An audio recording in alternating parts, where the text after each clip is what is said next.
In 1666, a 22-year-old British aristocrat became a member of the new and controversial Christian sect, the Society of Friends. They were commonly known as the Quakers. The young convert's father was an admiral in the Royal Navy and a close ally to King Charles II.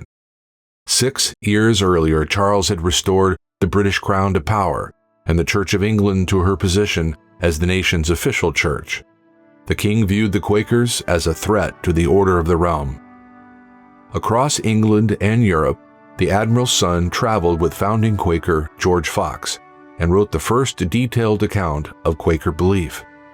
By age 24, the young zealot found himself in the Tower of London, the first of 4 imprisonments there. His name? William Penn. In the Old World, he was a religious outlaw. In the New World, he founded Pennsylvania.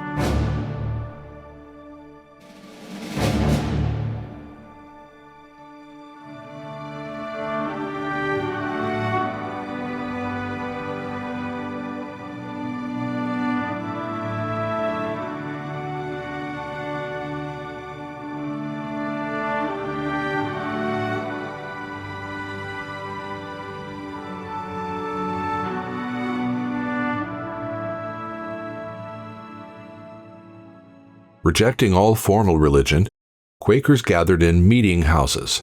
The gatherings were marked by long periods of silent worship.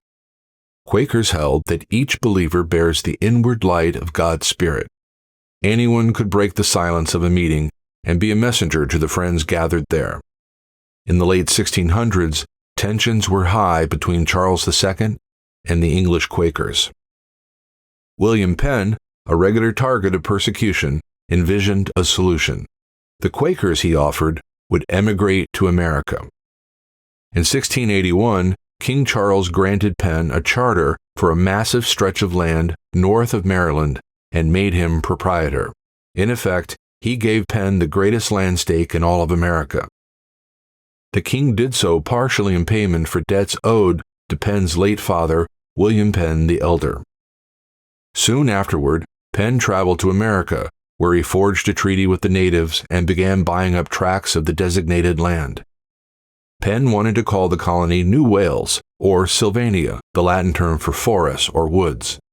Charles II renamed it Pennsylvania, not for the governor, but for his late father, the admiral. Penn went to work founding the new colony. He created a framework for its government, including a bicameral legislature, an upper house, the council, and a lower, the assembly. Penn also secured legal protections against excessive punishments and provided for free enterprise, private property, and trial by jury. Reflective of his Quaker faith, among the prohibitions included in Penn's law were swearing, cursing, lying, and drunkenness. Although Quakers like Benjamin Lay and John Woolman would be leading advocates for abolition, slavery was tolerated in early Pennsylvania, as it was in all the northern colonies at the time. William Penn himself owned slaves. In 1682, Penn founded the city of Philadelphia. The name derives from the Greek for brotherly love.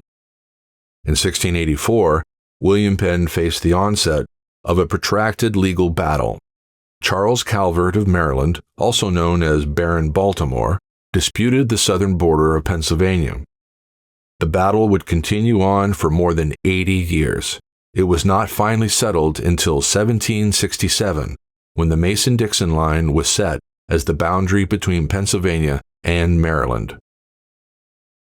In 1701, Penn wrote a new law for the colony, the Charter of Privileges, which served as Pennsylvania's constitution until the American Revolution. Among its central features were religious liberty and freedom of speech, precursors to the First Amendment to the United States Constitution. William Penn lived out his final years in England. They were marked by financial and legal troubles.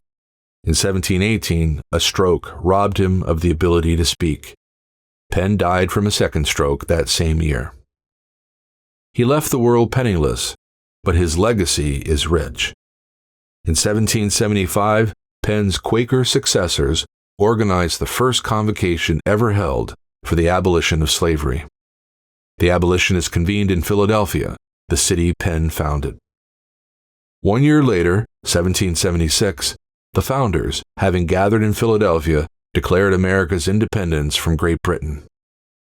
In 1787, they met once more in the city of brotherly love, this time to write America's Constitution. The young nation's new law was very similar to Penn's frame of government and charter of privileges.